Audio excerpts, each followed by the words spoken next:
Welcome back to season 2 of the Simply Jesus podcast. I'm your host, Cheryl Moore.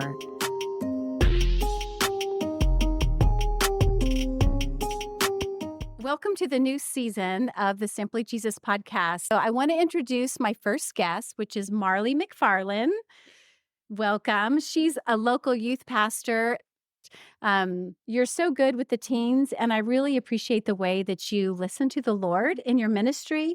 So as we focus on fixing our eyes on Jesus for kind of this season, what would you say, Marlee? What does that look like? I mean, what are some practical ways to really fix our eyes on Jesus? Yeah, well, first thing that comes to mind, and this is not just because you're sitting here, but I think having people in your life who point you to him like consistently is key. And I think you have done that for me. And Oh, so I just yeah. want to honor you in that. Like, I Thank think you. you having me here is an honor, but to think that someone who's poured so much into me and taught me so much values what I have to say is really meaningful. But I do think when you're learning what it means to fix your eyes on Jesus, having somebody, one person or more people in your life who point you to him, like when you bring them something, you're like, I'm really struggling with this. Yes. Having somebody that's like, let's pray about it.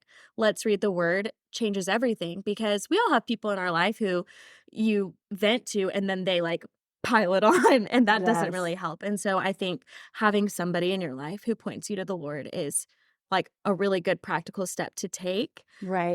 But also I think when we hear the language fixing our eyes on Jesus, we wanna have all these really big things that we do, like, I read 4 hours of the Bible every morning, and Right. I spend 6 hours in prayer, and if you do that, that's really great. But I think it's a lot simpler than that. I think it's waking up in the morning and just saying, "Okay, Lord, like, the day is yours." And then throughout your day, if you're having a really good day, thanking him for that, or if you're really stressed out, just saying, "Okay, God, like, again, this day is yours, and I'm gonna focus on that." And I think it's not easy. Right. Some days it is, but some days it's really difficult. But if we can just make like one little simple step to say, okay, God, like I believe that this day is yours. And so I'm going to give it to you. I think he will meet you in everything that you're going through. That's so good because it reminds me to focus again back on the relationship that we do want to be in the Word and be in community, but ultimately it's that mindset of when something happens. I think especially when just things that are disappointing happen, then we set our eyes back on Jesus and say, Jesus, what do you think about this situation? What's really going on? And I think he can just give us so much clarity because we Yes. can get caught up in our emotions. People are going to hurt us. We're going to disappoint people and people will disappoint us. But if we can go back to the Lord and say, okay, what's really going on? And he can just say, help us understand.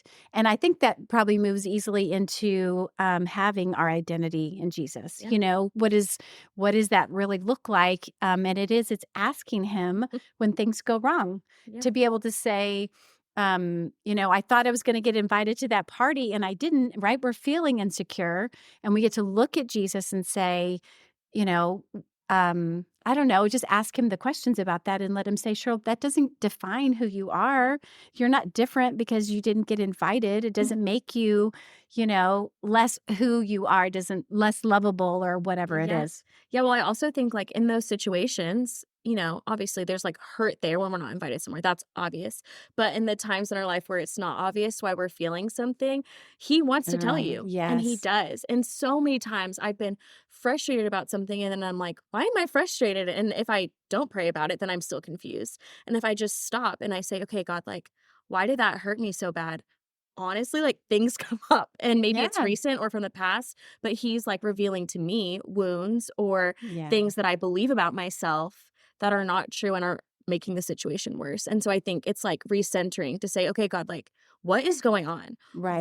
Why do I feel like this? What has been said about me, or what is my internal dialogue saying about me that's causing me to walk in frustration?" And he wants to show you, like, he wants to reveal to you the areas in your life that are lies, or things that you're believing about yourself that aren't true, that are making our whole perspective on everything look Right. different. Yeah. So what would you say, especially working with teens, what are the things that we're allowing to reflect back to us who we are that's not really who we are, that are kind of lies? And it could be even good things, but what do Yeah. you see mostly people are looking to find, who am I? Am I seen? Am I important? Yeah, I think that there are like two really big things that come to mind, like categories of things. And I think we are all people that are gifted, right? We have things that we're really good at.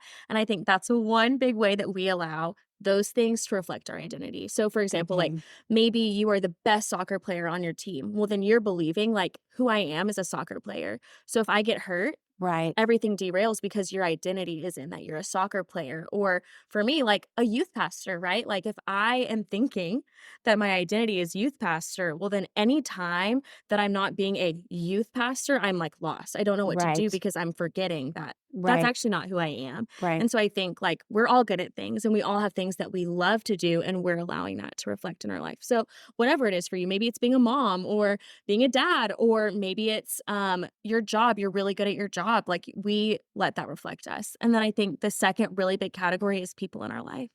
I think Yes. that we so often, without even realizing, allow what people around us say to affect us. And I hope if you're listening, you have people in your life that tell you good things about yourself and speak life into you. But I also know for a lot of people, that's not the case. Right. And I think all of us, if we look back, like growing up, there were things said about us that were probably really hurtful. I mean, I remember like specific things that were said to me as a first grader, and I've Oh, allowed that wow.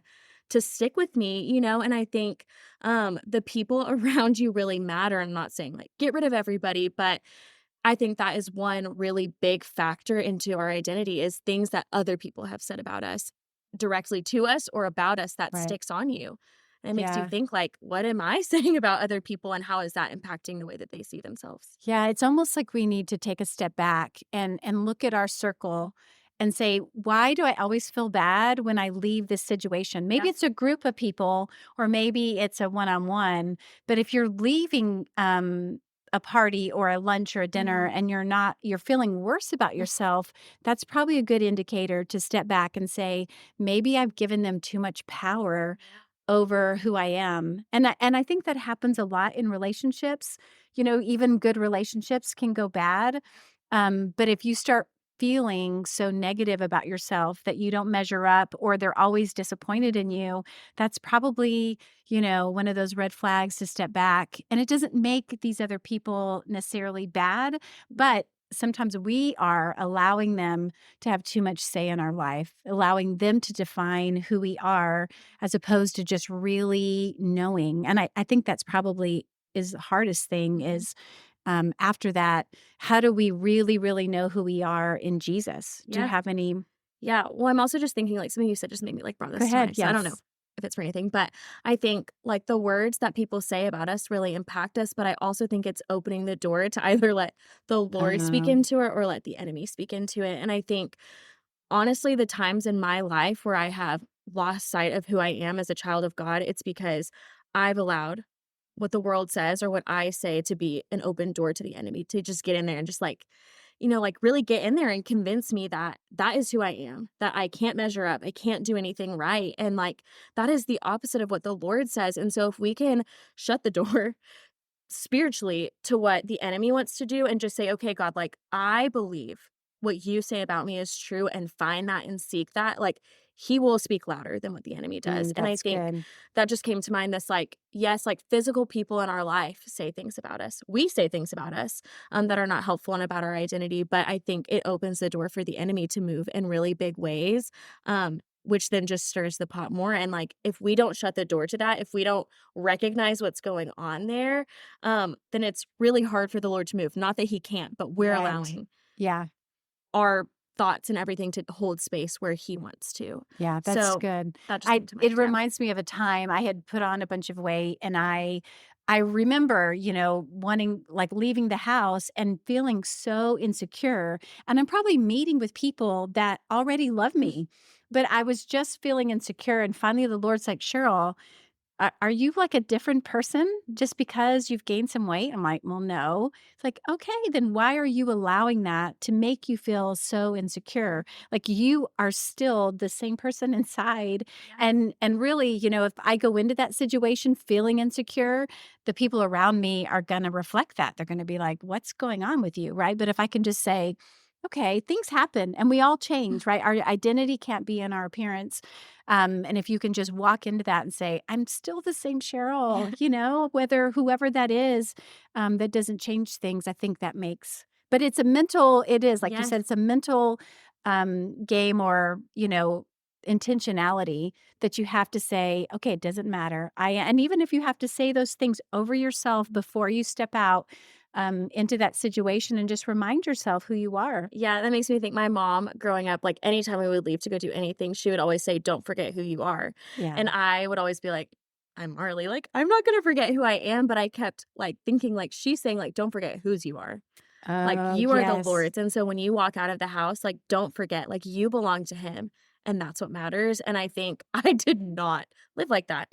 I mean, I was just consumed with myself and what people thought about me, and looking back, if I would have approached each day realizing, like, I am the Lord's, that would have changed a lot. Like you're Right. saying, like, if you realize, like, it's not about, like, I'm the same person regardless of what I look like or the friends that I have, I'm the Lord's, and that changes a lot to have that, and so, like, that's a good reminder, like, don't forget who you are and don't forget whose you are, Right. and if we walked out our life like that, I think things would change with our Yeah. identity. And I think too, let's say you didn't make the soccer Mhm. team and now you go to school and you're thinking, oh, they all know, and when in reality, if you can still hold your head up high and just go, I am who I Yeah. am. This didn't work out, but these things don't define me.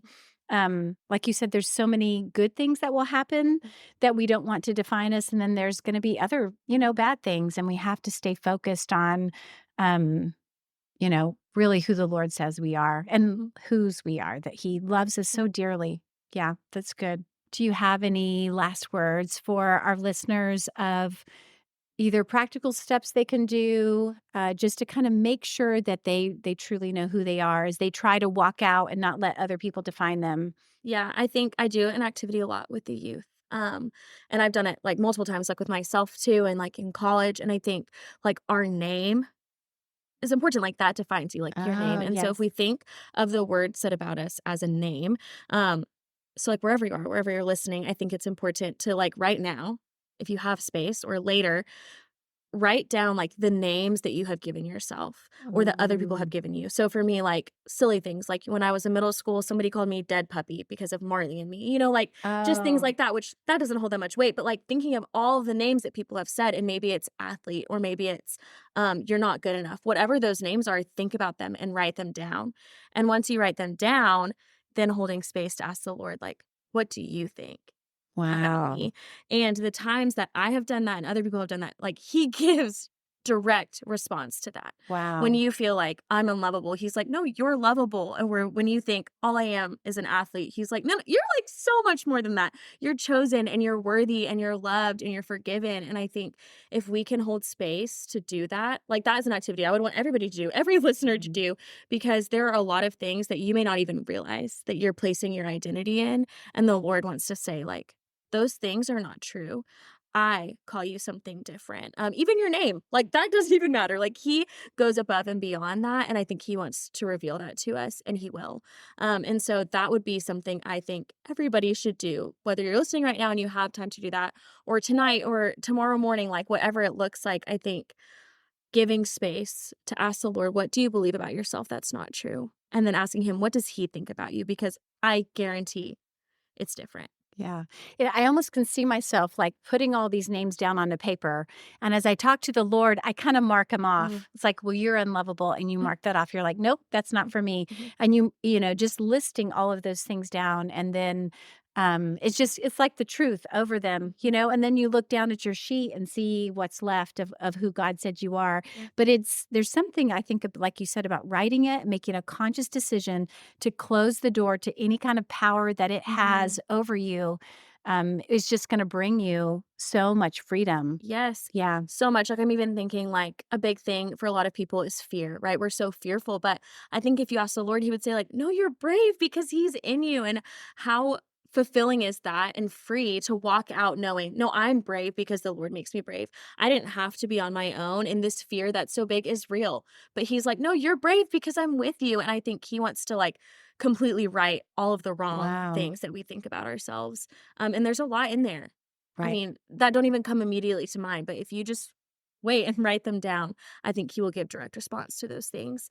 And I think that's what's so beautiful about Jesus wanting to come alongside of you. And I think sometimes we just think about Jesus, horizontally and he's here, but he really is so close to us. And he wants to say, let me be your courage as you fight through this fear. Let me be whatever it is, your confidence as you go to this scary situation that you're feeling a little insecure about. And I don't know that we realize we can just take him with us and we can actually take what we don't have. If we are feeling insecure, we can take his courage and we can take what he has.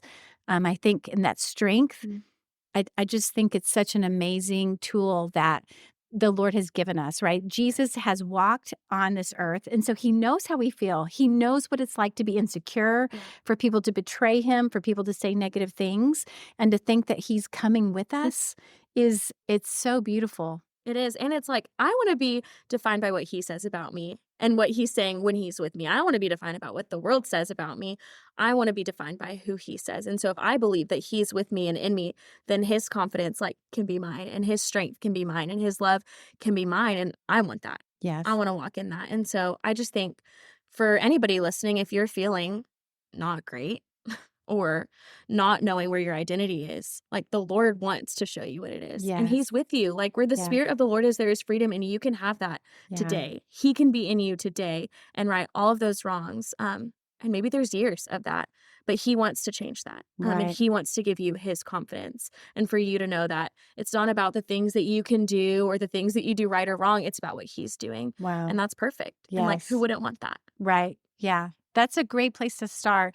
Thank you, Marlee. That was really good. But I do hope our listeners will take that sheet of paper out and write down everything that's said about you and let the Lord come over and heal those places. We just want freedom for you from your past, from what the world is trying to put on you, and that you would really see yourself the way God has made you to be, because you're here for a reason. He designed you for this specific time and place, and he has great plans for you. So write those things down and get the freedom that you need.